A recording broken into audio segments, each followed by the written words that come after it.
Məhərrəm ayına hazırlıq ilk növbədə qəlbin hazırlığı ilə başlanmalıdır. Qəlblə sən başlamalısan. Necə bizim evimizə bir qonaq gələndə öncədən biliriksə, bir var o xəbərsiz çağırılmamış, heç onda ola bilər ev, ortam, tədarük görməyə bilərsən. Amma bu el məsələ də deyirlər ki, evi təmiz saxla ki, qəfil qonağın gələ bilər.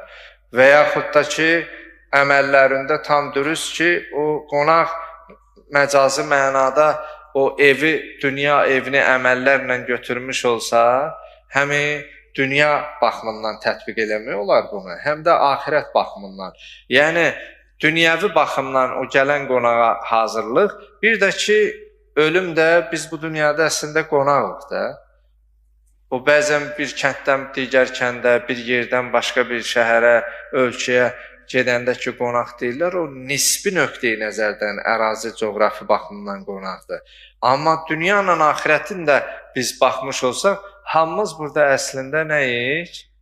Qonağıq. İndi kimisi qonaqlığın qayda qanunlarını bilir, adabını bilir, riayət edir, kimisi bilmir, ta o bizim özümüzə qayıdır. Bir sözlə, biz Məhərrəm ayına ilk hazırlığı qəlbimizlə başlamalıyıq. Yəni, qəlb evimiz, bu qəlbimiz Allahın hərəmi olduğuna görə ilk öncə belə deyək, necə qonaq gəlməzdən öncə evi təmizləyirik, bu ayada daxil olmazdan öncə biz artıq qəlbimizi təmizləməliyik. Sual verə bilərsiniz, bəs qəlbimizi nədən təmizləməliyik? İlk öncə kindən, küdurətdən, paxıllıqdan, dilimizi qeybətdən, böhtandan, yalandan, abır aparmaqdan, abır tökməkdən, bunların hamısından biz özümüzü paklamalıyıq.